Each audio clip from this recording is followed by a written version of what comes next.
የቆሮንቶስ ሰዎች ምዕራፍ 5 ከቁጥር 1 ጀምሮ ያለውን የእግዚአብሔርን ቃል አብረን እናነባለን።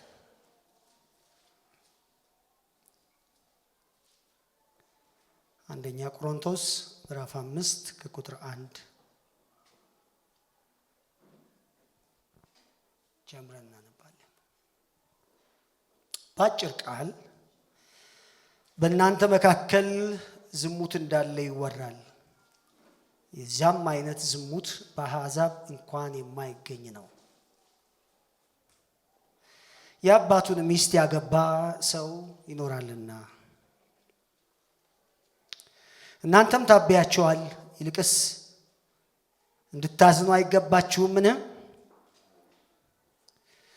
ይህንን ስራ የሰራው ከመካከላችሁ ይወገድ። እኔ ምንም እንኳን በስጋ ከእናንተ ጋር ባልሆን በመንፈስ ከእናንተ ጋር ነኝ። ከእናንተም ጋር እንዳለሁ ሆኜ ይህንን እንደዚህ በሰራው ላይ በጌታችን በኢየሱስ ክርስቶስ ስም አሁን ፈርጄበታለሁ። እናንተና መንፈሴም ከጌታችን ከኢየሱስ ክርስቶስ ኃይል ጋር ተሰብስበን መንፈሱ በጌታ በኢየሱስ ቀን ትድን ዘንድ እንደዚህ ያለው ለስጋው ጥፋት ለሰይጣን እንዲሰጥ ፍርዴ ነው። መመካታችሁ መልካም አይደለም። ጥቂት እርሾ ሊጡን ሁሉ እንዲያቦካ አታውቁምን?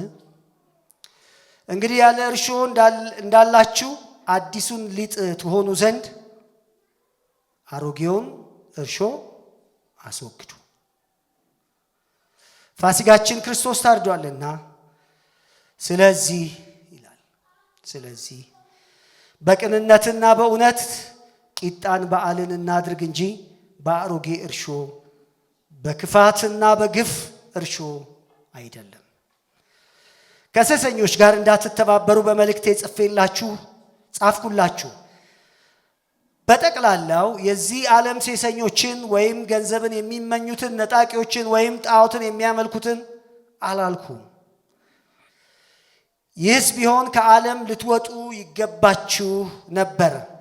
አሁን ግን ወንድሞች ከሚባሉ አንዱ ሴሰኛ ወይም ገንዘብን የሚመኝ ወይም ጣዖትን የሚያመልክ ወይም ተሳዳቢ ወይም ሰካር ወይም ነጣቂ ቢሆን ከእርሱ ጋር እንዳትተባበሩ ጽፍላችኋለሁ። እንደነዚህ ካሉት ጋር መብል እንኳን አትብሉ። እንደነዚህ ካሉት ጋር መብል እንኳን አትብሉ። በውጭ ባሉት ሰዎች ላይ መፍረድ ምን አግዶኝ? በውስጥ ባሉ ሰዎች ላይ እናንተ አትፈርዱምን? በውጭ ባሉቱ ግን እግዚአብሔር ይፈርድባቸዋል። ክፉን ከመካከላችሁ አውጡት። አውዱ በደንብ እንዲገባችሁ ብዬ ነው ሙሉውን ያነበብኩላችሁ። እኔ ግን የምቆየው 7ኛው ቁጥር ላይ ብቻ ነው።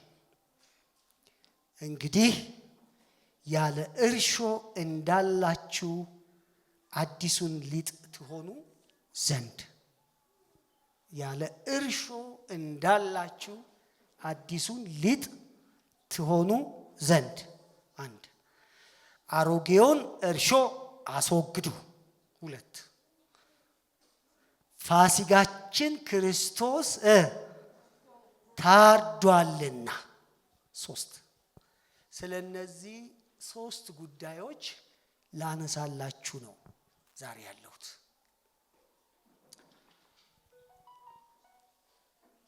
በንባባችን በአጠቃላይ እንዳየነው የቆሮንቶስ ቤተክርስቲያን ምን አይነት ችግር ውስጥ ገብታ እንደሆነ በዚህ ምዕራፍ ውስጥ በዝርዝር ተነግሯታል እና ከዚህ ከቁጥር 1 እስከ 13 ድረስ የተቀመጠው ቤተክርስቲያኗ የገባችበት ችግርና የተሰጣትን መፍትሄ ነው የሚያስተው። ቁጥር 7 ግን በጣም 3 ጥልቅ የሆነ የስነ መለኮት ጭብጦችን የያዘ ሐሳብ ስለሆነ እኔም የምቆየው እዛ ላይ ነው ማለት ነው።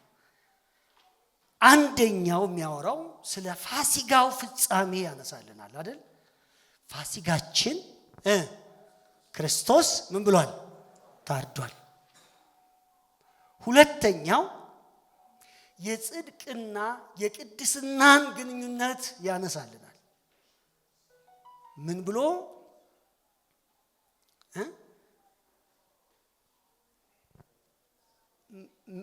ነው የሚያወራልን? ያለ እርሾ እንዳላችሁ አዲሱ ሊጥ አማርኛችን ትንሽ ትሆኑ ዘንድ መሆንን የሚያወራ ይመስላል። ከዛ ይልቅ አዲሱን ሊጥ ስለሆናችሁ አስወግዱት። ስለዚህ ስለ ጽድቅና ስለ ቅድስና ያወራልናል ማለት ነው። በሶስተኛ ደረጃ የጋራ ጥሪያችንን ይነግረናል። በጋራ የተጠራንበትን ቅድስና ባይዘው የግል አይደለም። ቅድስና የምንድን ነው? የጋራ ነው። ብቻችሁን አስወግዱት ነው የሚለው። የራሳችሁን አስወግዱ ነው የሚለው። በጋራ አሮጌውን ምን በሉት? አስወግዱት። ቅድስና የጋራውን ቅድስና ነው ዛሬ የምናነሳው። እነዚህን ሶስት ጭብጦች ላይ በእግዚአብሔር ቃል ማውራት ያስፈልገናል። እንደሚታወቀው የቆሮንቶስ ቤተክርስቲያን ቅድም ብያለሁ፣ ዝሙት ዋነኛ ችግር ይምሰል እንጂ ከዝሙት በላይ ከባድ ችግር በዚህ ንግግር ውስጥ እንድንመለከት አድርጎናል። ይኸውም ቤተክርስቲያኗ ቁጥር 2 ላይ ሲናገር ታቢያችኋል የሚል። አሁን ስለ ዝሙቱ ጉዳይ ሊጽፍ ሳይሆን ስለ ትዕቢታቸው ጉዳይ ሊጽፍ እንዳለው ታያላችሁ ማለት ነው። ታቢያችኋል። ስለዚህ በመንፈሳዊ ትዕቢት እንደተሞሉ ግልጽ ነው። ያ መንፈሳዊ ትዕቢት ምናልባት በጸጋ ነፃ ወጥተናል፣ ስለዚህ በስጋ ለምንሰራው ስራ ምንም አይደለም የሚል አመለካከት፣ ጸረ ሕግ የሆነ አስተሳሰብ በቆሮንቶስ አማኞች ውስጥ ዳብሯል። እንዲህ ነገር ተሰርቷል የሚለው ነገር ሳይሆን በምን መሰረት ላይ ነው ይሄንን ያደረጋችሁት? ኃጢአትን ስትሰሩ በምን አይነት ግራውንድ ላይ ቆማችሁን ያደረጋችሁት? ግራውንዱን ነው የሚፈትሸው፣ መሰረቱ ነው የሚታየው። አንድ ሰው ሲሳሳት ለምን ተሳሳተ? በምን አይነት ትምህርት ላይ ቆመክ ነው ይሄንን አይነት ስህተት የተሳሳትከው የሚለውን ነው የምናየው። ስለዚህ ጳውሎስ ቁጥር 7 ላይ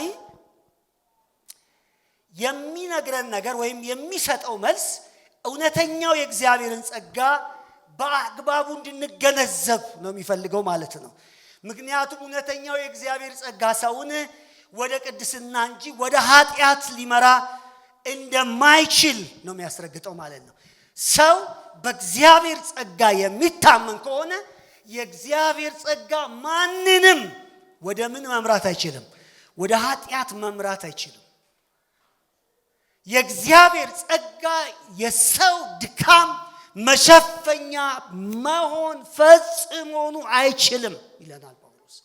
ፈጽሞኑ ጸጋ ብላችሁ ስታነሱ ሕይወታችሁ ወደ ቅድስና ከፍታ እንዴት ማምራት እንዳለበት ያስባል እንጂ ጸጋ ማለት በኃጢአት ውስጥ መደበቂያ ተደርጎ መወሰድ የለበትም የሚለውን ይሄ ቁጥር 7 ያነሳልናል ማለት ነው። ጭብጦቹን እንመልከት። ስንት ጭብጦች አሉ ብያለሁ? 3። ጳውሎስ ካስቀመጠው ከፊት ከኋላ ወደ ፊት ነው መጥቼ ላሳያችሁ እንፈልገው ማለት ነው። ደግመን ያንን ቁጥር እስኪ እናንብበው። ምንድነው የሚለን? እንደገና ተመልከቱት። እንግዲህ ይላል፣ እንግዲህ ያለ እርሾ እንዳላችሁ ምን አዲሱን ሊጥ ትሆኑ ዘንድ ወይም ስለሆናችሁ አሮጌውን ምን በሉት አስወግዱት። ከዛስ ፋሲጋችን ክርስቶስ ታርዷልና። ይሄ ፋሲጋችን ክርስቶስ ምክንያቱም የፋሲጋውን ፍጻሜ በማብሰር በዛ ግራውንድ ላይ ቆመን እንደገና ስለ ማንነታችን እናውቅ ዘንድ መጀመሪያ የሚያውጀው ጳውሎስ ወይም መሰረቱን ያውጃል አይደል? ከኋላ ወደፊት እንምጣ የምንለው እሱ ነው። መሰረቱን ሲያውጅ ፋሲጋችን ክርስቶስ ታርዷል። ሃሌሉያ ታርዷል። እና ይህ ልክ በክርስትና ትምህርታችን ውስጥ እንዴት ነው የምናየው? አንድ መኪና ሁሉም ነገር ቢሟላለት ሞተሩ ከሌለ ምንም መስራት አይችልም፣ መሄድ አይችልም። የመኪናው ኢንጂን ሁሉም ነገሩ ያለው ህይወቱ ያለው መኪናው የሚንቀሳቀሰው የሚወጣው የሚገባው ተልእኮውን መፈጸም የሚችለው ሞተሩ የቱ ጋር ነው? የክርስትናችን ፋሲጋችን የሚለው ቃል ላይ ነው። የክርስቶስ መስዋዕትነት የክርስትናችን አንቀሳቃሽ ህይወት ሰጪ ኃይል ያለው ፋሲጋችን የሚለው ቃል ላይ ነው። እና እኔ ራሴ ለዚህ ቃል ወይም ለዚህ ክፍል ለዛሬው ስብከት ፋሲጋችን ክርስቶስ የሚል ርዕስ ሰጥቻለሁ። ይሄ ነው መሰረቱ። ምን ማለት ነው? ምን እያለን ነው ጳውሎስ?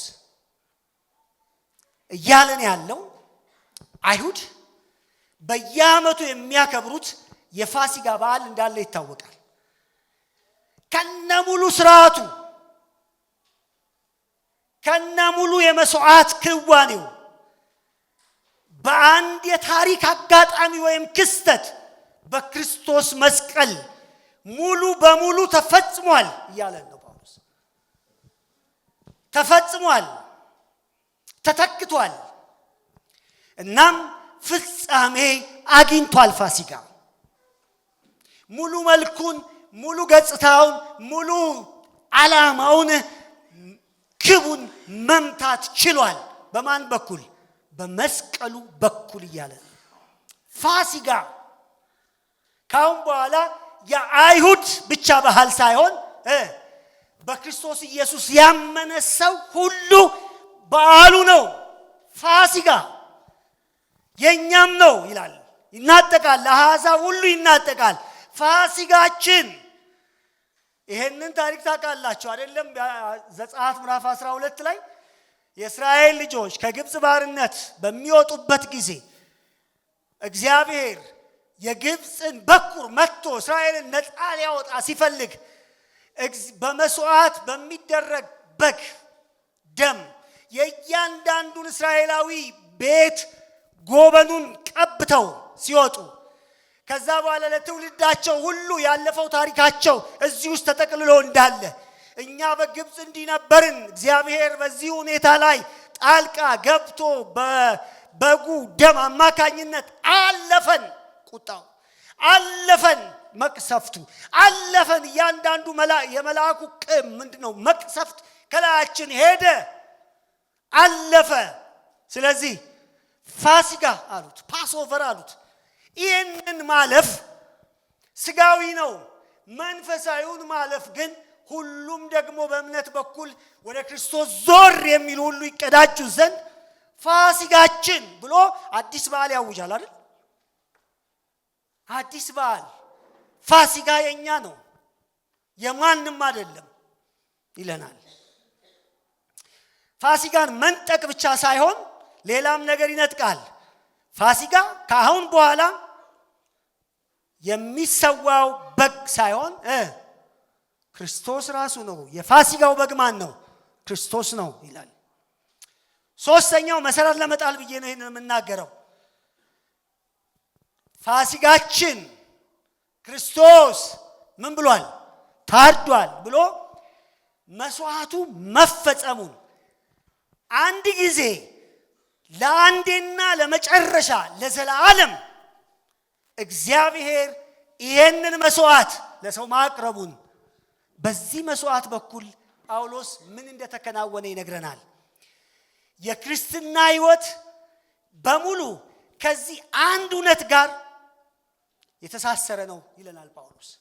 የፋሲጋ በግ ታርዷል ከሚለው ጋር ሁሉ ነገራችን የተያዘ ነው። እንዴት? ወይም ይህ ምን ማለት ነው ልንል እንችላለን። የኃጢአት ዕዳ ተከፍሏል። የሕግ እርግማን ተወግዷል። የሞት ኃይል ተሰብሯል ማለት ነው። ፋሲጋችን ስል ምን እያልኩ ነው? ፋሲጋን ሳውጅ ምን እያልኩ ነው? የሕግ እርግማን ምን ብሏል? ተወግዷል። የኃጢአት ዕዳ ተከፍሏል። እንደገናስ የሞት ኃይል ምን ብሏል? ተሰብሯል። ምን ፋሲጋ? እስኪ ፋሲጋ በሉ ከኔ ጋር። ፋሲጋ ምን እያልክ ነው? ፋሲጋ እያልኩ የኃጢአት ዕዳ ምን ብሏል? ተከፍሏል። እስኪ አውጁ። ፋሲጋ ስል ምን እያልኩ ነው? የኃጢአት ዕዳ ተከፍሏል። የምስራች ሃሌሉያ። ጳውሎስ ይሄንን ነው የሚያውጀው። ፋሲጋ ምን? የኃጢአት ዕዳ ተከፍሏል። የሕግ እርግማን ተወግዷል። እንደገናስ የሞት ኃይል ምን ብሏል? ተሰብሯል። ሞት ሆይ መውጊያ የት አለ ብለናል። በምን? በፋሲጋ። እነሱ የግብፅ በኩር ሲመታ እነሱ ለጊዜው የሆነውን ሞት ያመለጡት፣ እኛ ደግሞ ለዘላለም በሚሆን በእግዚአብሔር አሰራር በታረደው በግ አማካኝነት ከሞት አምልጠናል። ለእግዚአብሔር ክብር ይሁን። ፋሲጋ ያንተ ነው። እስቲ የኔ ነው በሉ ከኔ ጋር። ፋሲጋ የማን ነው? የኛ ሆኗል ይለናል። የኛ ሆኗል። ይሄንን ጭብጥ ነው። እዚህ መሰረት ላይ ነው ሁሉ ነገር ያለው። መታዘዝ ያለው፣ መቀደስ ያለው፣ መሰጠት ያለው እዚህ መሰረት ላይ ቆሜ ነው። የሞት ኃይል ተወግዷል በሚለው ቃል ላይ፣ የሕግ አቅም ተሰብሯል በሚለው ላይ፣ ኃጢአት ዕዳ ተወግዷል በሚለው በፋሲጋ እውነት ውስጥ ሆኜ ነው ማወራው። የኛ ስራ አይደለም እያልኩ ነው፣ የእርሱ ስራ እንጂ። ይህንን እውነት በልብህ ስትይዘው ሁሉም ነገር ሁለት ነገሮች በዋናነት ይከተሉሃል ማለት ነው። በመጀመሪያው በራስ ስራ መመካትን ታቆመዋል። ፋሲጋ ስትል ሰው ፋሲጋ ብሎ መመካት አይችልም። ፋሲጋ ካለ መመካት ያቆማል ከጭንቅላት ውስጥ። ምክንያቱም ክርስቶስ የሚል ነው የሚመጣው። እኔ ምንም እንዳላደረኩ አውቃለሁ። እኔ በእግዚአብሔር የማዳን ስራ ውስጥ አስተዋጽኦ እንደሌለኝ ያውጅልኛል። ምን? ፋሲጋ እሱ ያውጅልኛል። ጌታ ይመስገን። እሱ ብቻ አይደለም። በሁለተኛ ደረጃ ለዚህ ታላቅ ፍቅር ምላሽ ለመስጠት የግድ ትገደዳለህ። ማርቲን ሉተር እንደዚህ ይላል፣ ኃጢአት ምን ያህል ዋጋ እንዳስከፈለ ስትረዳ ከእንግዲህ በኃጢአት መጫወት አትችልም ይላል። ክርስቶስን ኃጢአት ምን ያህል ዋጋ እንዳስከፈለው ከገባ ማንም ሰው በምን መጫወት አይችልም? በኃጢአት መጫወት አይችልም። ምክንያቱም ለእውነተኛ ክርስትና የሥነ ምግባር ሁሉ መነሻ ምንድን ነው? የተፈጸመው ነገር ነው እንጂ ልንፈጽመው የሚገባን ጉዳይ አይደለም። ማለት የክርስቶስ ኢየሱስ ሞት ነው የእኔ የሥነ ምግባር መነሻዬ እንጂ በሥነ ምግባር በኩል የሆነ ነገር ለመሆን ብዬ አይደለም። እግዚአብሔር እንዲቀበለኝ ብዬ አይደለም። እንዲወደኝ ብዬ አይደለም። ለውለታው የምከፍለው ምላሼ ነው ማለት ነው። ጌታ ይመስገን። ስለዚህ ክርስትና የሚመሰረተው የመጀመሪያው ነገር ፋሲጋችን ክርስቶስ ምን ብሏል? ታርዷል።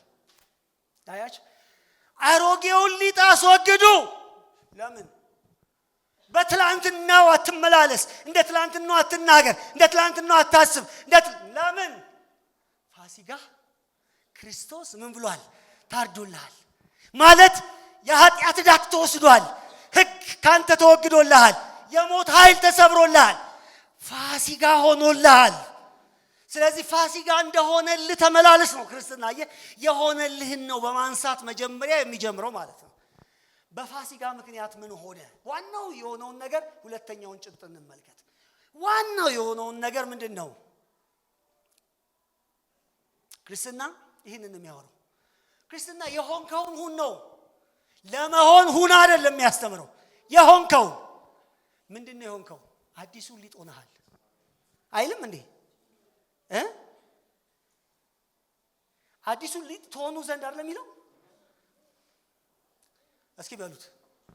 ምን አይነት ሊጥ? አልሰማሁም። አዲሱን ሊጥ። አዲሱን ሊጥ ስለሆናችሁ እንደማለት። አዲስ ሊጥ ናችሁ። እንደዚህ ተደረጋችሁ፣ እንዲህ ተሰርታችኋል። እንዲህ ስለሆናችሁ በልክ በመጠን በአቅምህ በጥሪ በሆንከው እግዚአብሔር ባደረገ ኑር ነው ክርስትና። ጌታ ይመስገን። አንድ ገላጭ ሁኔታን ያስቀምጣል አይደል? በትክክል በግልጽ ማለት ነው። ወደ ተግባር ከመግባቱ በፊት የገባንበትን አቋም ፖዚሽን ነው የሚነግረን። ያለ እርሾ ናችሁ ይለናል። ወይም ጀስቲፋይ ተደርጋችኋል፣ ጸድቃችኋል እያለ ነው። በእግዚአብሔር ፊት በክርስቶስ ሥራ ምክንያት እኛ ፍጹም ንጹሕ ቅዱስና ከኃጢአት ነፃ እንደሆንን የእግዚአብሔር ቃል ይቆጥረናል። እንደዛ ነው የሚቆጥረን ማለት። ይህን አስቡ። አዲሱ ማንነታችንን አስቡ። እግዚአብሔር ምን እያለን ነው? ከኃጢአት ነፃ ነህ እያለን ነው። ፍጹም ነህ እያለን ነው። ጻድቅ ነህ እያለን ነው። በማን ግን? በክርስቶስ ሥራ ምክንያት። ቅዱስ ነህ እያለክ ነው። አዲሱ ሊጥ ናችሁና የሚለው ቃል እንደዚህ ነህ። በዚህ መሰረት እንዲህ ነህ።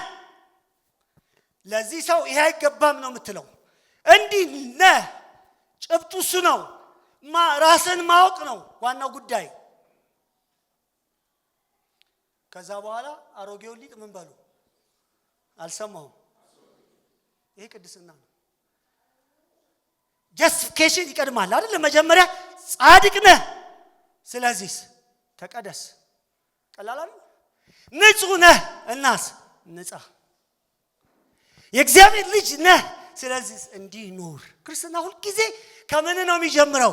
ከሆንከው ፋሲካ ካደረገ ነው የሚነሳው።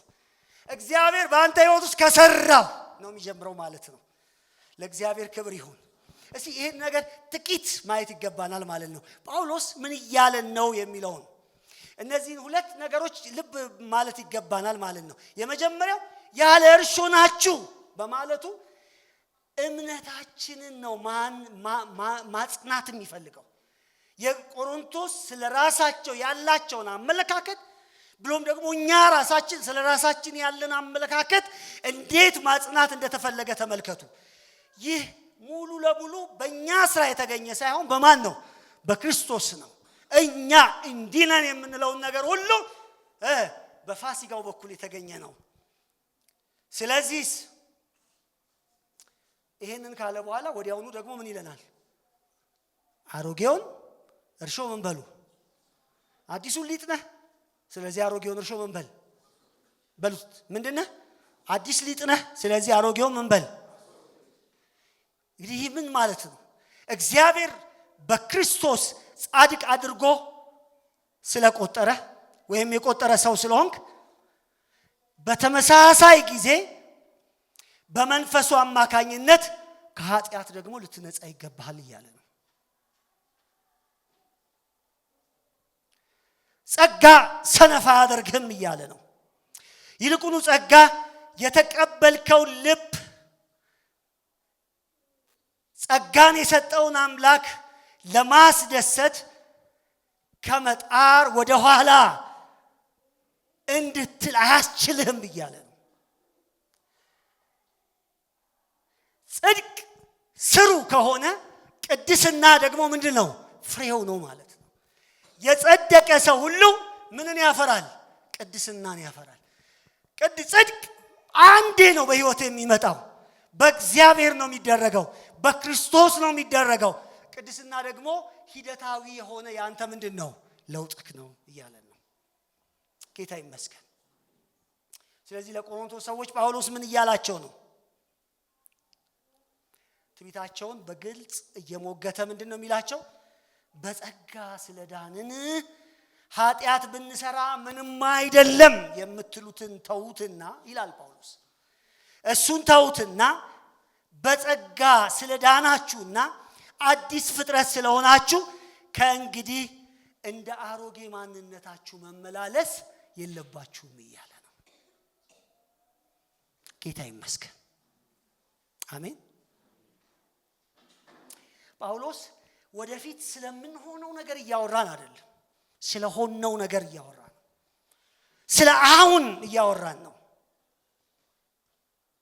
ለመሆን ስለምንጥረው ጉዳይ አይደለም እያወራን ያለ ነው። አሁን በቅጽበት በጸጋ ስለሆነው ነው እያወጀ ያለው። አዲሱን ሊጥ እያለን አዲስ የተቀበልነውን ማንነት ነው እያወጀልን ያለው። በእግዚአብሔር ፊት ያለንን ሕጋዊ አቋም እየነገረን ነው ጳውሎስ። ፖዚሽናችንን እየነገረን ነው። በክርስቶስ ኢየሱስ በማመናችን ምክንያት እግዚአብሔር እኛን ሲመለከተን የሚያየው ኃጢአታችንን ወይም አጸያፊነታችንን አይደለም። ይልቁኑ እርሱ የሚያየው የልጁን የኢየሱስ ክርስቶስን ፍጹም ንጽሕና እኛ ላይ ያያል። እግዚአብሔር እንዴት በደስታ እንደሚመለከታችሁ ታውቃላችሁ? ክርስቶስን በላያችሁ ሲያየው እንዴት ደስ እንደሚሰኝ ታውቃላችሁ? እንዲናችሁና የክርስትና በነገራችን ላይ አዲስ ኪዳናችን ሁሉ ጊዜ ለውጥን ለማምጣት የሚጥረው ራሳችንን እንድናውቅ በማስታወስ ነው። ጌታ ይመስገን።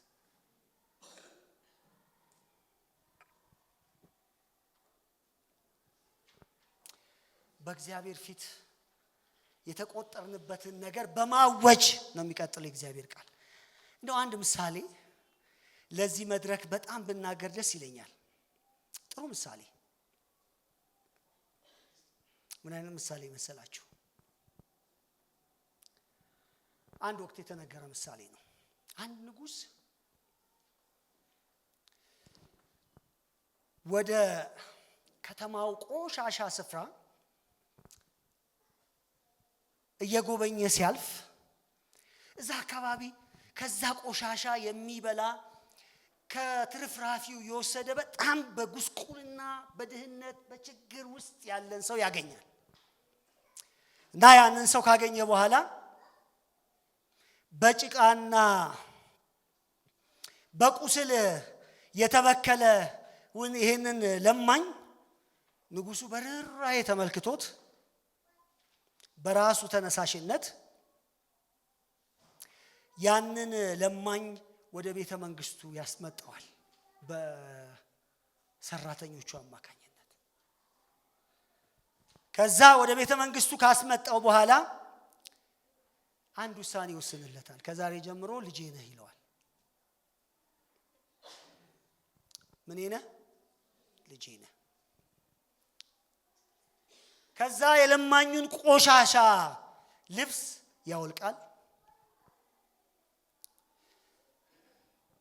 የሚያብረቀርቅ የልዑላንን ልብስ ይሰጠዋል። ከዚያም በመላው መንግስቱ ምን ብሎ ያውጃል? ይሄ ልጄ ነው ብሎ ያውጃል። እወቁልኝ፣ ከዛሬ ጀምሮ ምኔ ነው? ልጄ ነው ብሎ ያውጃል። ከዛ ምንድነው ያደረገው? አሁን ያ ልጅ በሕግ ደረጃ ስትወስዱት ምንድነው? የንጉሱ ምንድነው? ልጅ ነው። ሕጋዊ ልጅ ነው። አዶፕት ተደርጓል። ተቀባይነትን አግኝቷል። የሱ አዲሱ አቋም ይህ ነው የታወጀለት። ነገር ግን ልቡና ልማዱ የዛ ልጅ ምን አላደረገም? አልተለወጠም። በድሮ ዘይ ነው ለመንቀሳቀስ የሚፈልገው። በድሮ ልማድ ነው ማድረግ የሚፈልገው። እና እቤት ውስጥ ጥሩ ምግብ በሚቀርብበት ጊዜ እሱ ጥሩ ምግብ ሳይሆን የተረፈውን ነው ለመብላት የሚፈልገው። በየቀኑ የታጠበ ልብስ አይታየውም። እሱ የሚታየው ምንድነው? ቆሻሻ የተለበሰ ቤት ውስጥ ይፈልግና ያደርጋል። ምክንያቱም ጭንቅላቱ ገና ምን አላደረገም? አልተለወጠም። ንጉሱ ግን አውጆለታል። ምንድነው ብሏል? የሚያየው ሁሉ የሚያውቀው እንደዛ ነው። እና ንጉሱ የልጁ አይምሮ አለመለወጡን አየና እንደዚህ አለው። የንጉሱን ንግግር እግዚአብሔር ዛሬ የሚናገር ይመስለኛል። ጌታ ይመስገን። እንዲህ አለው፣ አንተ ልዑል ነህ። ይህንን ማወጅ እኮ ያስፈልጋል። አንተ ምንድነህ? ልዑል ነህ። እስኪ በሉት ለራስ ደጋግመህ ልትነግረው የሚገባ አንተ ልዑል ነህ። ራስህን ተቀበል። ምንድነህ? ልዑል ነህ። እንዲህ እንዳንተ እንግዲህ እንደ ልዑል መኖር ተማር። የለማኙን ልማድህን ተወው። ያንን ልማድህን ያንን የኖርክበትን ነገር ምን በለው? ተወው። ምክንያቱስ አንተ ምንድነህ? ልዑል ነህ። ጌታ በጳውሎስ አፍ ያወጀው ያለው ይሄንን ነው። አዲሱን ሊጥ ናችሁ ነው የሚለው። እንዲህ ናችሁ። ስለዚህ ያኛውን የመጣችሁበትን አሮጌውን አኗኗራችሁ ምን በሉት? ተዉት። ምክንያቱስ በፋሲካው በኩል የሆናችሁት ናችሁ። በፋሲካው በኩል የታወጀላችሁን ያንን እናንተ ናችሁ። በፋሲካው በኩል የተነገረላችሁ ናችሁ። ሰው ለውጥ የሚጀምረው በክርስትና ውስጥ ሁሉ ጊዜ በክርስቶስ አሁን በእግዚአብሔር አይን እንዴት ነኝ ወደ መሰረቱ ሲመለስ ነው።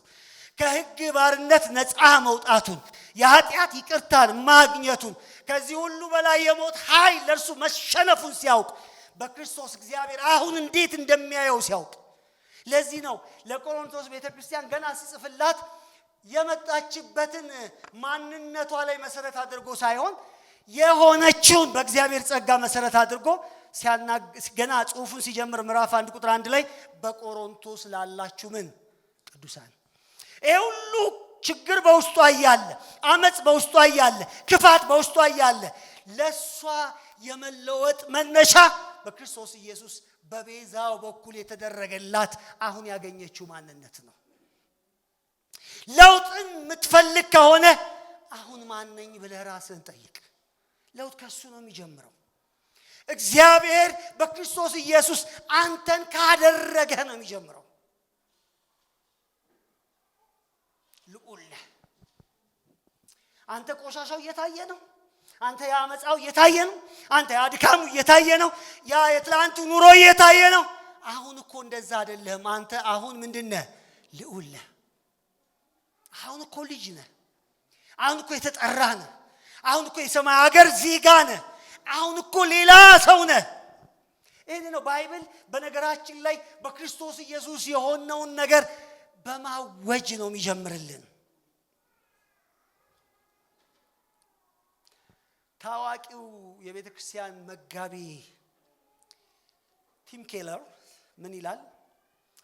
ዘመናዊው ባህል አሁን ያለንበት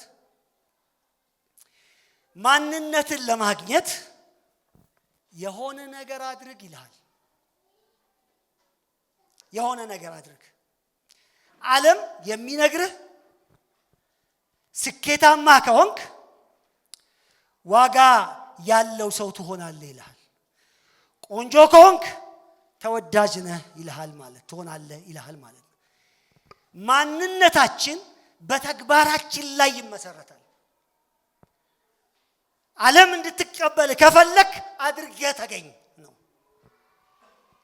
ወንጌል ግን ይላል ቲም ኬለር፣ ወንጌል ግን ምንድነው የሚለው? ይህንን በሙሉ ይገለብጠዋል። ወንጌል የሚለው በክርስቶስ ምክንያት አንተ ዋጋ ያለ ሰው ነህ። አንተ ዋጋ የለኝም ትላለህ አይደል? ኖ አንተ ዋጋ ያለ ሰው ነህ። ምንም ሳታደርግ አንድ እርምጃ ሳትራመድ ተግባር ሳይመጣ በክርስቶስ ኢየሱስ በማመን ብቻ እሺ ምን አለ? አጠገባቸው ያለውን ሰው ጨብጡትና በሉት ዋጋ አለ በሉት። ልዑል ነህ በሉት። የንጉሥ ልጅ ነህ በሉት። አዲስ ፍጥረት ነህ በሉት። ቆይ ተግባሩ ይቆይና ማንነትህ ላይ አተኩር። መጀመሪያ ክብር ለኢየሱስ ይሁን። ለማንነት የሚሆን ህይወት ከማምጣት በፊት ማንነት ይሳበ፣ ማንነት ይግዛ፣ ማንነት በአእምሮስ። ከዛ በኋላ ለራስ ክብር ስጥ። ለራስ በሚገባ ክብር ልክ መኖር የምትጀምረው ለራስ ምን ስትሰጥ ነው? ክብር ስትሰጥ ነው። ሄይ እየሰማችሁኝ ነው? ለእግዚአብሔር ክብር ይሁን። ዓለም እንደሚልህ አይደለም። ዓለም ቆንጆ ሆነ ስትመጣ ነው። ከዛ በኋላ አንተ እንዲህ ነው የሚል። አንድ ነገር አሸንፈ ስትመጣ ነው አንተ እንዲህ ነው የሚለው። ክርስቶስ ወደ እሱ ስትዞር ልክ የዞርክ ሰዓት ንጉሥ ነህ ይልሃል። ልክ ወደ እሱ ስትዞር ልዑል ነህ ይልሃል። ልክ ወደ እርሱ የዞርክ ሰዓት አዲስ ፍጥረት ነህ። አሮጌው ነገር ሁሉ ምን ብሏል? አልፏል ይላል። እግዚአብሔር በሚጠራሽ በአዲሱ ስምሽ ምን ታደርጊያለሽ? ትጠሪያለሽ አይደል የሚለው። እርሱ በሚያወጣልሽ፣ እርሱ በሚጠራሽ። ጳውሎስ እንዲህ ሁኑ ሳይሆን የእግዚአብሔርን ጸጋ ነው መጀመሪያ የሚያሳየው። አዲሱ ሊጥ ስለሆናችሁ፣ እንዲህ ስለሆናችሁ ምን ሰርቼ?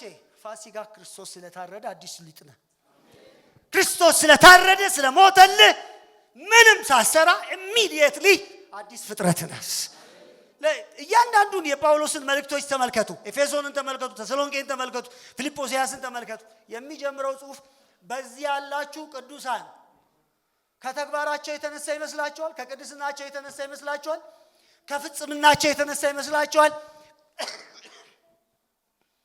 ስለ መልካም ስራቸው የሚያወራ ይመስላችኋል? ስለ ፋሲካ ነው የሚያወራው። ስለ አንድ ሰው ማንነት ስታወራ ያወራው ስለ ፋሲካ ነው። በክርስቶስ የሆነውን ካወራ ስለ ፋሲካ ነው የምታወራው። ፋሲካችን ማን ተወርዷል? ለእግዚአብሔር ክብር ይሁን። አሜን።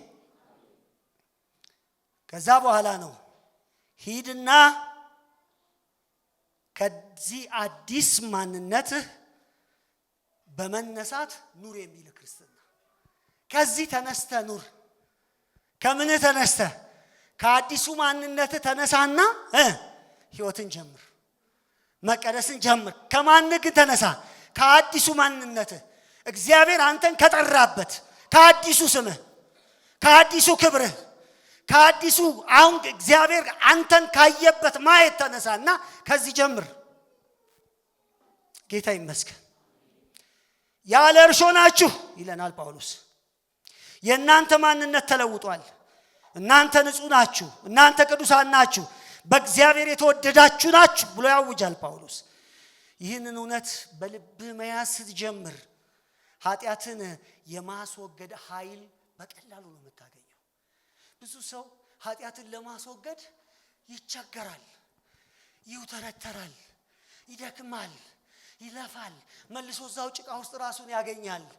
በቃ እኔን እግዚአብሔር ባይፈልገኝ ነው ብሎ ራሱን ያስባል። ወይ ምን አይነት ምስኪን ሰው ነኝ ይላል። ለምን መሰላችሁ? ይሄ ዋነኛው ችግር የእግዚአብሔርን ፋሲካ ባለመረዳት ነው። የእግዚአብሔርን ድል ማድረግ፣ የእግዚአብሔርን በክርስቶስ ኢየሱስ እርሱን እግዚአብሔር ማን እንዳደረገው ይህ ወጃ በነፍሱ ስለሌለች ነው። መጽሐፍ ቅዱስ እሱን አጥልቆ አስፍቶ በደንብ አድርጎ ደጋግሞ አይታችሁ እንደሆነ በሁሉም የአዲስ ኪዳን መልእክቶች ላይ ማንነት ዋነኛው ጉዳይ እንደሆነ ያስረዳናል ማለት ነው። ጌታ ይመስገን። ዋነኛው ጉዳይ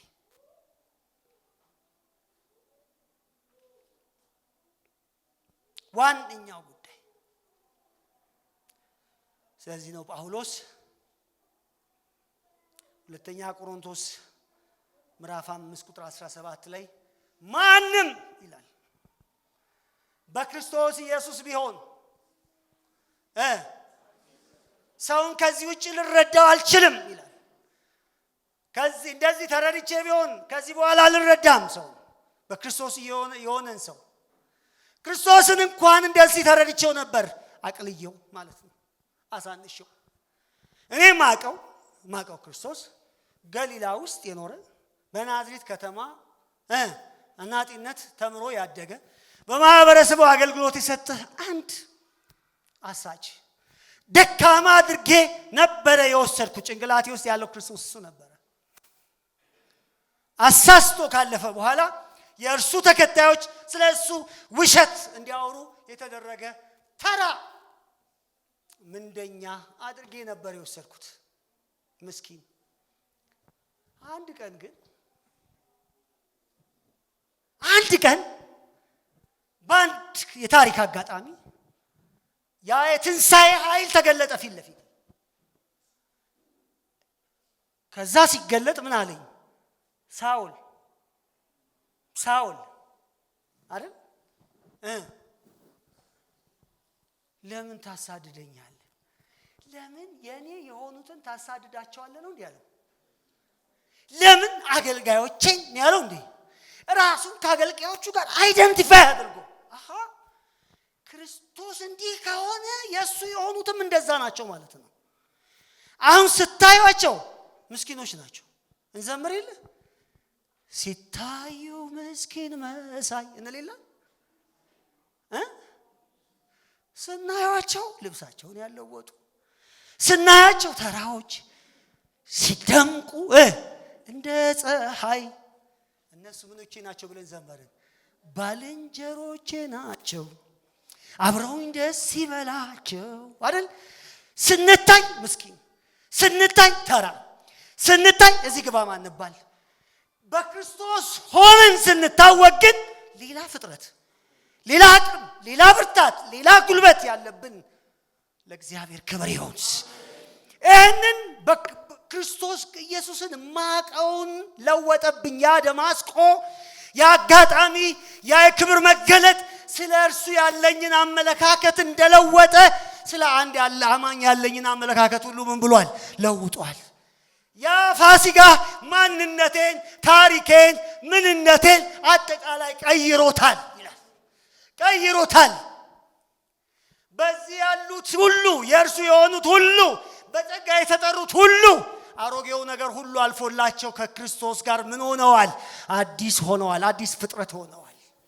ስለዚህ ሰውን የማውቅበትን መንገድ ሁሉ ለውጫለሁ። እንኳን ራሴን እያንዳንዱን አማኝ ማውቅበትን መንገድ ለውጫለሁ። እንደ በፊት በማቀው መንገድ ሚገረፍ፣ ሚታሰር፣ ሚጎሰም የሆነ ነገር የምታደርሱበት ቢመስላችሁ ኖ እንደዛ አይደለም። ከዚህ በኋላ እንደዚህ አላውቀውም። በምን አይነት ክብር በምን አይነት ዋጋ እንደሚያወራ ተመልከቱ። ይሄንን እርሱ ብቻ አይደለም ያለው ጴጥሮስም ብሏል። ሊመጣ ስላለው ክብር ሲያወራ በእናንተ ዘንድ እግዚአብሔር ስላስቀመጠው ክብር፣ ስላስቀመጠው ትንሣኤ ተስፋ ይሄንን የተናገሩላችሁ ነቢያት በምን ዘመን እንዴት ባለ ሁኔታ እንደሚፈጸም ለማወቅ መረመሩ ይላል። ምን አይነት ህዝብ ነው እግዚአብሔር የሚያመጣው ብለው፣ ምን አይነት ትውልድ ነው የሚያስነሳው፣ ምን አይነት የከበረ ወገን ነው ያለው ብለው መረመሩ። እነሱ ብቻ አይደለም፣ መላእክት ራሳቸው እንኳን መላእክት ዝቅ ብለው ተመለከቱ። ምን አይነት ህዝብ ነው የሚነሳው ብለው መላእክት እንኳን ይህንን ቀን ለማየት ተመኙ ይላል። ለዚህ ነው ይላል ጳውሎስ ጴጥሮስ ምን ይላል? ለዚህ ነው እኛ ራሳችን ያገለገልናችሁ ራሳችንን እንደምናገለግል ሳይሆን የሆነ እንደ ድካም እንደ ልፋት ሳይሆን መገልገል ይገባቸዋል ብለን ያገለገልናችሁ። የከበራችሁ ስለሆናችሁን ያገለገለ እንደ አገልጋይ የሆንላችሁ እግዚአብሔር እናንተን ምን እንዳደረገ ስለገለጠልን ነው። እንዴት እንዳከበራችሁ ስለገባን ነው። እንዴት በህይወታችሁ ላይ እግዚአብሔር ታላቅን ወጃ እንዳወጀ ስለገባን አገለገልናችሁ።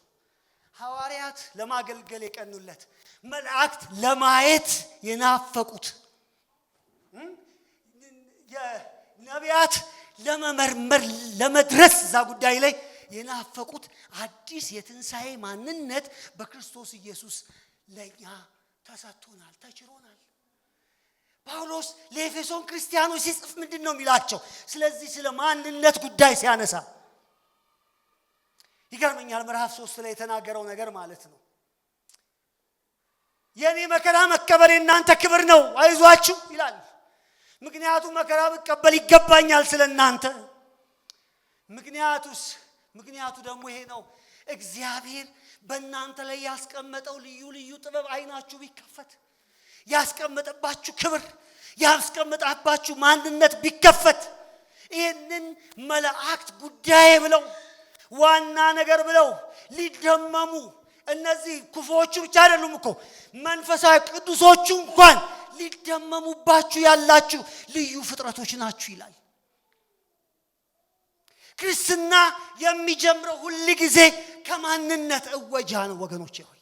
ማንነትን አጥልቀ ካላወቅ ህይወትን በአሸናፊነት መምራት አትችልም። እግዚአብሔር ምን እንዳወጀልህ ካላወቅ ምን መሆን እንዳለብህ አትረዳም። ፋሲካው አዲስ ምዕራፍ አዲስ ማንነት እንዳመጣልህ ካላወቅ እንዴት መኖር እንደሚገባ ልትረዳ አትችልም። ሮሜ 3ን እንዳነብ ቢፈቅድልኝ ይሄ ጉባኤ ደስ ይለኛል።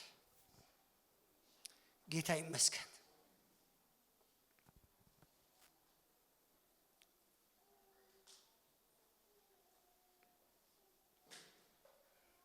ቁጥር 10 እንደዚህ ይላል። ምናልባትም ቁጥር 8 ጀምሬ ባነብ ፍለጋ የሌለውን የክርስቶስን ባለጠግነት ለአሕዛብ እሰብክ ዘንድ ሁሉን በፈጠረው በእግዚአብሔር ከዘላለም የተሰወረውን የምስጢር ሥርዓት ምን እንደሆነ ለሁሉ ገልጥ ዘንድ ይህ ጸጋ ከቅዱሳን ሁሉ ለማን ስለኔ ተሰጠኝ። ብዙ ልዩ የእግዚአብሔር ጥበብ አሁን በቤተ ክርስቲያን በኩል በሰማያዊ ስፍራ ውስጥ ላሉት አለቆችና ስልጣናት ትታወቅ ዘንድ ይላል። ይህም በክርስቶስ ኢየሱስ በጌታችን የፈጸመው የዘላለም ሐሳቡ ነው። በሰማይ እንድትታወቅ በልዩ ስጦታዋ በልዩ የእግዚአብሔር ጥበብ ስሪቷ ትታወቅ ዘንድ ይህ የእግዚአብሔር የዘላለም ሐሳብ ነው። ለቤተ ክርስቲያን ያወጀላት የተካፈለችው አዲስ ማንነት፣ ለዛ ማንነት የሚመጥን ህይወት ኑሪ ነው የምትባለው ቤተ ክርስቲያን። ክርስትና ለመሆን የሚደረግ መውጨርጨር፣ መቧቸር፣ ልፋት ሳይሆን ከማንነት መነሳት ነው። እግዚአብሔር ያደረገንን መልሰን በማወጅ ነው ክርስትና የሚጀምረው። ሶስተኛው ጭብጥ ኦኬ እንዲህ ነን አለን።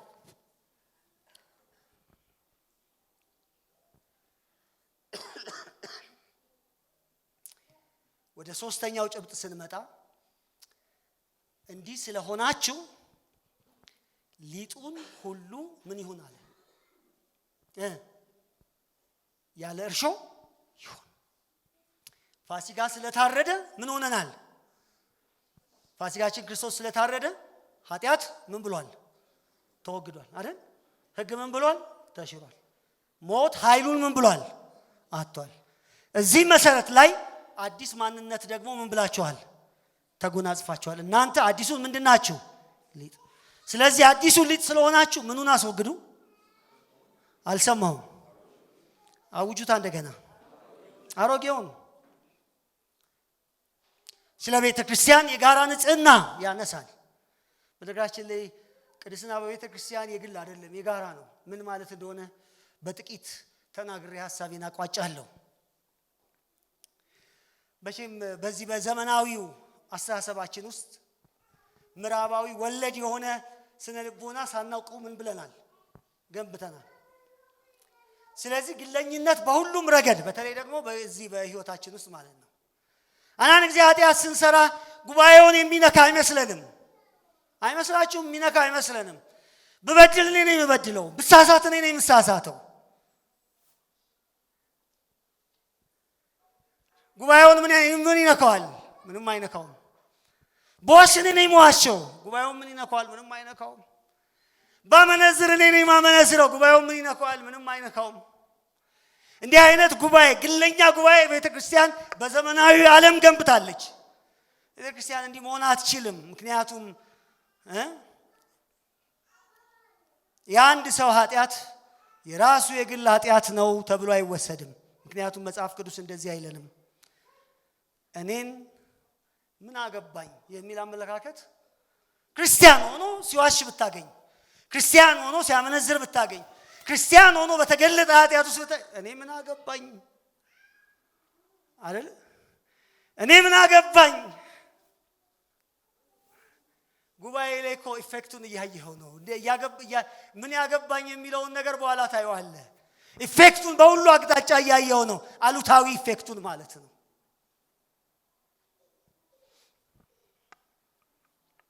ጌታ ይመስገን።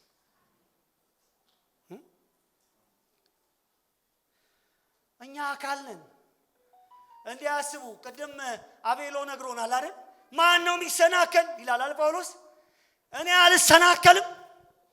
የእሱ ውድቀት የኔ ውድቀት አይደለም። የእሱ ስብራት የኔ ስብራት አይደለም። የእሱ ከህይወት መራቅ የኔ የህይወት መራቅ አይደለም። ማን ነው? እኔ በህይወቴ ከደረሱብኝ መከራዎች ሁሉ በላይ ትልቁ መከራ የአብያተ ክርስቲያናት መከራ ነው የሚደርስብኝ። አብያተ ክርስቲያናት የሚገቡበት ጭንቅ ነው የኔ ጭንቅ ይላል ጳውሎስ። ለምን? አካል ነና። እጄ ጣቴ ስትቆስል መላ ሰውነቴ አይደለም እንዴ የሚቆስለው? መርሁ እኮ እሱ ነው። መላ እኔነቴ አይደለም እንዴ? እቺ ቆስላለች። ምንም የሞኝ አባባል አለ የሚባል ነገር አለ። ሞኞች የምታውቁትን ምሳሌ ነው። እንትን ብለው ምንድነው ሌሊት አንድ ዛፍ ስር ቁጭ ተኝተው ጅቡ መጥቶ የአንዱን እግር እየበላ ነው እና እየበላ አጠገቡ ላለው ሰውዬ ነግሯለሁ ለወዳጁ ዝም በል አንተን እንዳይበላ የኔን እግር እየበላ ነው። ኃጢአት አንዴ ከጀመረ ያጥለቀልቃል። ጳውሎስ እንደዛ ነው የሚለው። ሙሉን ነው የሚያቦካው ነው የሚለው። ዘካርያስ በትንቢቱ ራሱ ይሄንን ነገር አንስቷል። አንድ እድፍ አንድን ሰው አንድ ልብስን ከነካ ሙሉን እድፍ ነው አይደለም ብሎ ጠይቋል። ሙሉን ነው። እግዚአብሔር ምን አለ? ድሮ የምጠይቀውን የጽድቅ ስታንዳርድ አሁንም አልለውጥም። ምንም የተሰደዳችሁ ብትሆኑ፣ ምንም ጥቂት ብትቀሩ፣ ምንም ያለ ሀገር ብትሆኑ፣ ምንም መቅደስ ቢያስፈልገኝም ግን እርኩስ ነገር ዛሬም አልቀበልም። ምንም 21ኛው ዘመን ክፍለ ዘመን ቢሆንም ቤተክርስቲያን መልኳ ቢቀየርም ከተሜነት ቢመጣም ግለኝነት ቢበዛም እግዚአብሔር ዛሬም የሚጠይቀው በህብረት ነው። እየሰማችሁኝ ነው? በህብረት ነው።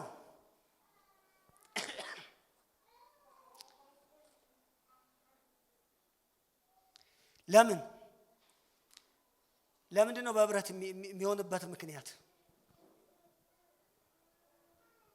3 ምክንያቶችን አስቀምጬ ልጨርስ። አንደኛው የሥነ ምግባርን ልዕልና ስለሚያሳጣት ነው። ቤተክርስቲያን ኃጢአትን ቤተክርስቲያን ችላ ካለች ለሌሎች አባላት ይህ አይነቱ ኃጢአት ምንም አይደለም የሚለውን አመለካከት ምን ታደርጋለች? ትዘራለች። ሁለተኛው የቤተ ክርስቲያን ምስክርነትን ያሳጣል። ማለት በውጪ ያሉት ሰዎች ቤተ ክርስቲያን ከዓለም የተለየች አይደለችም የሚል እምነትና አስተሳሰብ ውስጥ ይገባሉ። ሶስተኛው ጉዳይ ኃጢአትን በጋራ አለመመልከታችን የእግዚአብሔርን መንፈስ እናሳዝነዋለን። እዚህ ላይ ጥቂት ልበል ወገኖቼ። ጳውሎስ ተመልከቱ እያለ ያለው አንድ ሰው ነው ኃጢአት የሰራው አይደል? ስናነብ እዚህ ሰው ላይ ፍረዱበት ይላል ጳውሎስ። ይሄን ሰውዬ ከጉባኤ አስወጡት ይላል። ይህን ብቻ አይደለም፣ እንዲህ አይነት ድግግሞሽ ውስጥ ያሉትን ሰዎች አብራችሁ እንኳን እንጀራ ምን አትብሉ ይላል። በነገራችን ላይ ይህንን ሶስተኛውን ነገሬን ከመናገሬ በፊት አንድ ቤተክርስቲያን ናት ለማለት እቺ የክርስቶስ ቸርች ናት ለማለት ውጪ መስቀል መቆሙ አይደለም፣ ስመ ፓስተር መለጠፉ አይደለም። አንድ ቤተክርስቲያን የክርስቶስ ቤተክርስቲያን ናት ለማለት በክርስትና ትምህርት አትሊስት 3 መስፈርት ሊኖረን ይገባል። 3 ይሄ ከሌለ በቃ ያቺ ቸርች አይደለች። አንደኛው ኤክስ ኮሙኒኬት ማታደርግ ከሆነ አንተ ከኔ ጋር ህብረት ማድረግ የለብህም ማትል ከሆነ እንደፈለክ ከሆነ ና ምትል ከሆነ ያቺ ቤተክርስቲያን የክርስቶስ ናት ማለት አይቻልም። እኔ በጣም የሚገርመኝ ነገር አንዳንድ ሰው እንትን ማለት ይፈልጋል። ምንድነው ማሽሞንሞን አይደል? በጸጋ እንዳትታለሉ። ጸጋ ወደ ኃጢአት አይመራህም። የሆንከው ነገር ወደ ቅድስና ያመራሃል እንጂ ያነሳሳል እንጂ በኃጢአት እንድትጫወት ኃጢአት መጫወቻ አይሆንም ብለናል። ስለዚህ ጳውሎስ እንዲህ ያደረገውን ሰውዬ ይላል እኔ የእግዚአብሔር መንፈስ እናንተ ሆናችሁ እንደኔ ሆናችሁ ይሄንን ባደረገው ሰውዬ ላይ ምን በሉበት? ፍረዱበት። ምክንያቱም ቸርች ናት የምንለው ዲሲፕሊን የምታደርግ መቅጣት የምትችል ምዕመናን መቅጣት ስትችል ነው ቤተክርስቲያን ናት የምንለው። ዘመናዊ ቤተክርስቲያን ምዕመናን መቅጣት አትችልም፣ አታውቅም። እዚህ በቀጣው ሌላ ቦታ ሄዳላ አንተ ማን ፈራጅ ያደረገ ይለኛል፣ ሌላ ቦታ ደግሞ ሄዶ ማለት አሏ። የጸጋ ሰባኪዎች የጸጋ አስተማሪዎች አሏ። የጸጋ አስተማሪዎች ለውድቀት በር መክፈቻዎች ናቸው። ስለዚህ አንደኛ ቆሮንቶስ ምዕራፍ 15ን ቀደን እናውጣው ወይስ ቤተክርስቲያን ትሆን ዘንድ? ሁለተኛ ቤተክርስቲያን ናት ብላችሁ የምትወስዷት የትም ሂዱ፣ የትም ተካፈሉ፣ ቃለ እግዚአብሔርን ትሰብካለች ወይ ነው? ወንጌል ትሰብካለች። ይሄ ታድሶ አባቶች ያቆሙት መሰረት ነው። አንድ ቤተክርስቲያን ናት ለማለት ምንድነው የምትሰብከው? ሁለተኛው ይሄ ነው። ምንድነው የምትሰብከው? ምንድነው የምታወራው? ምንድነው የምታውጀው? ከቃሉ ነው የምትናገረው ወይስ ከቃሉ ውጪ ነው? ሪፈረንሷ ቤንችማርኳ የእግዚአብሔር ቃል ነው ቸርች ነው እላለሁ። ይሄንን ከዘጋችስ ቸርች አይደለችም። የፈለገው አይነት ሌባውም አመፀኛውም ወንበዴው የሚሰበሰብ ከሆነ ቸርች አይደለችም። ቸርች ልትሆን አትችልም። ምክንያቱም የእግዚአብሔር መቅደስ ቅዱስ ነው፣ ያውም እናንተ ናችሁ። ሶስተኛው የእግዚአብሔር ቃል ሚስጥራትን በስርዓት የምትካፈል። ምክንያቱስ ብዙዎች ስትሆኑ እናንተ አይደለም የሚለው በክርስቶስ ስንት ነን? አንድ ነን። እኔ አንድነቴን በምን አውጃለሁ? አንድ ነኝ በምን ማለት እችላለሁ? ሚስጥራትን ሳልካፈል። ጉባኤ ሁልጊዜ ስንሰበሰብ የጌታን ራት የምንወስደው ለዚህ ነው። ሁልጊዜ አንድነታችንን ማወጅ የምንችለው አንድ አካል መሆናችንን ማወጅ የምንችለው በምንድን ነው? በሚስጥራት በኩል ነው። ሚስጥራትን ተራ አርጋ የምታይ ቤተክርስቲያን ሲላት ፓስተሩ ሲሰማው ሲፈልግ የምታደርግ ቤተክርስቲያን ቸርች አይደለችም። በአመት እናርግ የምትል እንዴት በአመት ታደርጋለህ? አንድነትህን በምን ትሰብካለህ? አንድነትህን ገመድ እየበጠስክ የሚመራህን የሚሰለጥንብህን የእግዚአብሔርን ቃል እያጣ ከሁሉ በላይ ቅዱስ ማህበረሰብነትህን ወይም ደግሞ የእግዚአብሔርን መንፈስ ተንከባክበ ልትይዝበት የምትችለውን ለቤዛ ቀን የተሰጣችሁን ቅዱሱን መንፈስ ምን አትበሉ? መንፈስ ቅዱስን የምትገፋ ቤተክርስቲያን ማለት ወገኖቼ ሆይ እቺ ናት። ኃጢአተኞችን፣ አመፀኞችን፣ ክፉ አድራጊዎችን፣ በጸጋ የሚያሳብቡ ሰዎችን አቅፋ የምትይዝ የኔ የምትል። አንድ ታሪክ ልንገራችሁና ሐሳቤ ልጨርስ። ድላተናል፣ በብዙ መንገድ ድላተናል፣ ግን አንጠይቅም። ለምን ድል እንዳጣ? ቤተክርስቲያን ድል አላጣችም እንዴ? በብዙ መንገድ ጩኸት ብቻ፣ እሪታ ብቻ፣ ድምጽ ብቻ፣ መንፈስ አልባዎች አልሆንም። ሌሎች ነገሮች ቴክኖሎጂዎች የሆነ በዛው መሽሽ ጋር ለምን ፈልገው ለምን መሰላችሁ? ያሪኮ ድል ከተነሳ በኋላ አካንን አስቡት። አካን አማረው፣ ወርቅ አማረው፣ የንጉስ ልብስ አማረው፣ ደስ አሰኘው። ከዛ ዞር አለና ሰብሰብ አደረገ። የሰራው አንድ አካን አይደለም። ምን አደረገ? የሕዝብ ጋይል ላይ መታው እግዚአብሔር። አጠገባችሁ ያለውን ሰው ያንተ ውድቀት የኔ ውድቀት ነው በሉት። አንተ እዛ ስትዋሽ እዚህ አቅም እያሳጣኸኝ ነው በሉት። አንተ እዛ ስታመነዝር እኔን ጉልበት እያሳጣኸኝ ነው። እኔ እንዳላሸንፍ እያደረከኝ ነው። እኔ እንድወድቅ እያደረከኝ ነው። አንተ ለአንተ ብቻ የሰራ መስሏል አይደል? ለኔም ነው። ቤተክርስቲያን ታሸንፍ ከሆነ በጋራ እናሸንፍ። መድመቅ ካለብን በጋራ እንድመቅ። አሜን።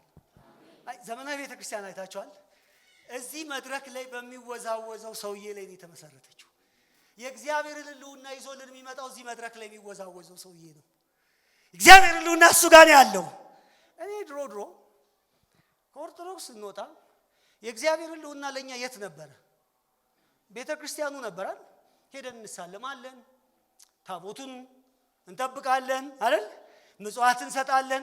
ካህናቱ የራሳቸው ጉዳይ። ዋናው ጉዳያችን ማን ነበረ?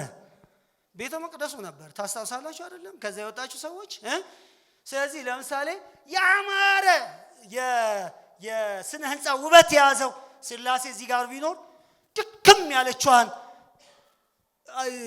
ምንድነው በእንጨት የተሰራችውን ስላሴ ገጠር ውስጥ ብትኖር እዛ ጋር ነው ሰው የሚቀመጠው። ለምን? የእግዚአብሔር ሕልውና ከታቦቱ ጋር ነው እንጂ ከመቅደስ ስሪቱ ጋር አይሄድም ነበር። ስለዚህ እያንዳንዱ ሰው አጥቢያውን ወይም የሚሰግደው የሚያመልከው እዛው ባለበት ቦታ ነው ማለት ነው።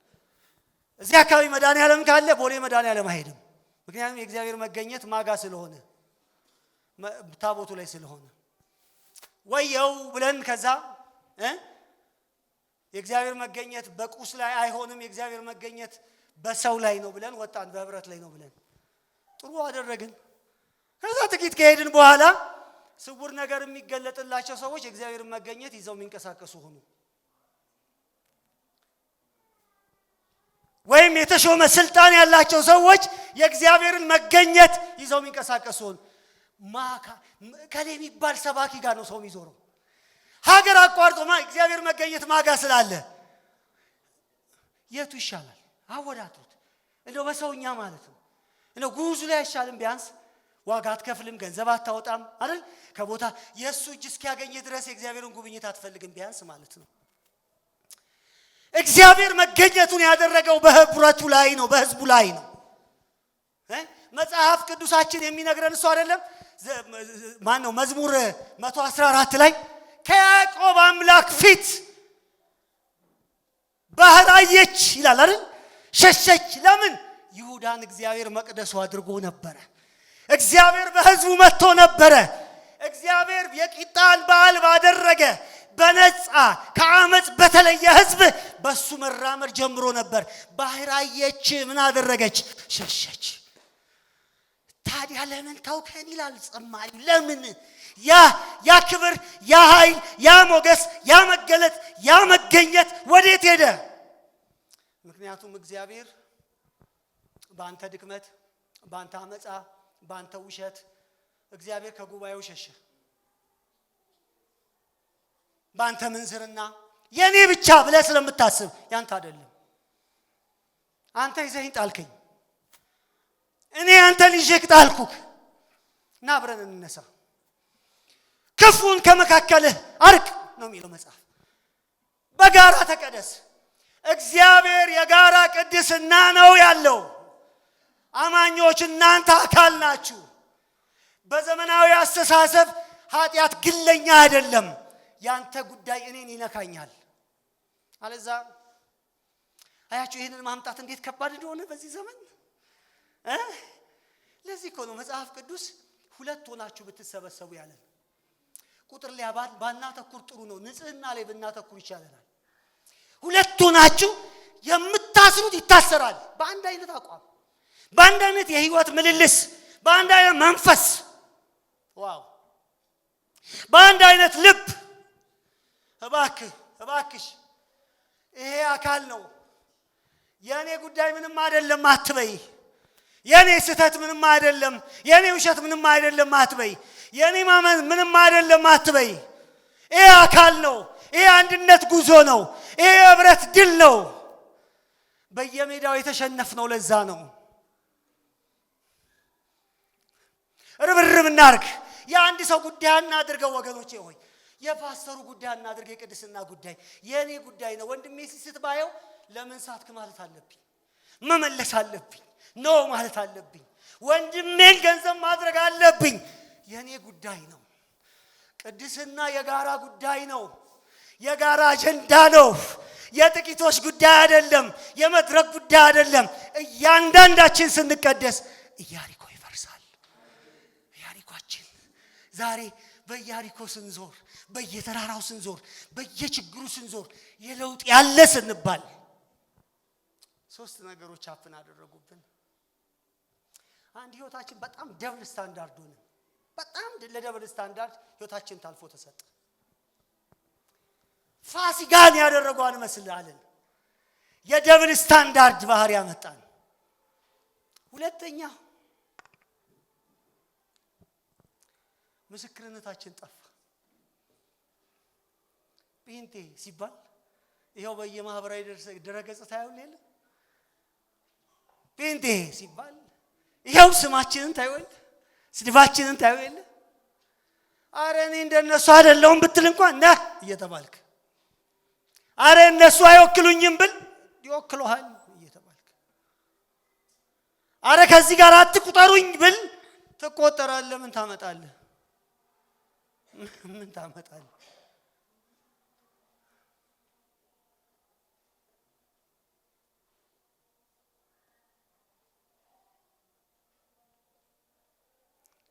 እግዚአብሔር ቤተ ክርስቲያንን ከአካኖች ቢያጠራጥሩ አይደለም። ለምን ያልታስጨንቁናላችሁ? ለምን ታደክሙናላችሁ? ለምን እንደፈለጋችሁ ሆናችሁ መጣችሁ? ለምን እንድንደክም ምክንያት ሆናችሁ? መበርታት እንፈልጋለን፣ ማምለጥ እንፈልጋለን። ጳውሎስ እንደዚህ ይላል፣ በውጪ ስላሉት እኔ ምን አገባኝ? ምን አገዶኝ? በውጪ ስላሉት ስለማያምኑት በክርስቶስ ስላልሆኑት ሰዎች ምን አገዶኝ?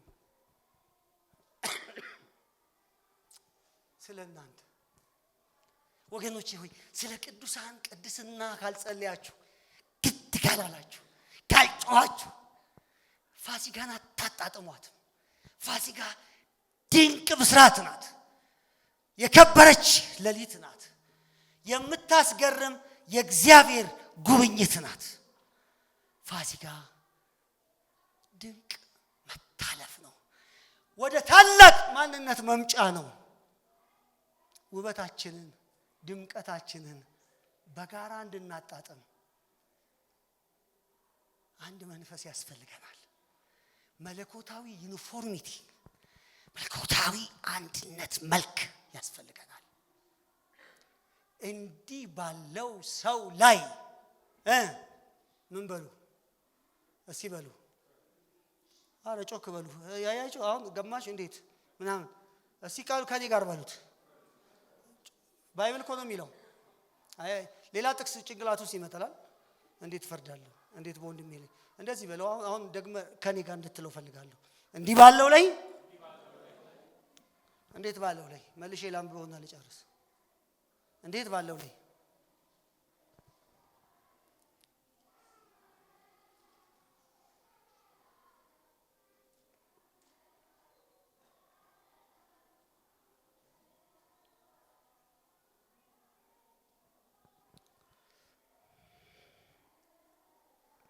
ቁጥር 9 ጀምሮ ከሴሰኞች ጋር እንዳትተባበሩ በመልእክቴ ጻፍኩላችሁ። በጠቅላላው የዚህ ዓለም ሴሰኞችን ወይም ገንዘብ የሚመኙትን ነጣቂዎችን ወይም ጣዖትን የሚያመልኩትን አላልኩ። ይህስ ቢሆን ከዓለም ልትወጡ ይገባችሁ ነበር። ከዓለም ውጡ ደግሞ አልተባልንም ተብለናል። አሁን ግን ወንድም ነኝ እያለ ክርስቲያን ነኝ እያለ ክርስቲያን ነኝ እያለ ቢሴስን ክርስቲያን ነኝ እያለ ገንዘብን ቢመኝ ገንዘብ አምላክ የሆነው ብታገኙት ክርስቲያን ነኝ እያለ ጣዖት ቢያመልክ ክርስቲያን ነኝ እያለ ሲሳደብ አፍላፊ ሰውን ሲናገር ብታገኙት ቋሚ መገለጫው እሱ ቢሆን ያ ስድበኛው ቢባል ክርስቲያን ነኝ እያለ ሲሰክር ብታገኙት ከእርሱ ጋር እንዳትተባበሩ ቢዝነስ እንኳን እንዳትጀምሩ እሱም ብቻ አይደለም እንደነዚህ ካለው ሰው ጋር ቁጭ ብላችሁ እንዳትበሉ ለምን ድል ከኛ ርቋል ገሳጯ ቤተክርስቲያንን አታናታል ክፉን ከውስጧ የምታስወግድ የለችንም ቤተክርስቲያን መልኳ ይመለስ እኛ የወጣን ህዝቦች ነን በእግዚአብሔር የከበርን አዲስ ማንነት የተገጠመልን የተቀደሰ ወገን የንጉሱ ካህናት አዲስ ህዝብ ነን አዲስነታችን ለዓለም መታወቅ አለበት ፋሲካችን ክርስቶስ ምን ስላደረገ ስለታረደ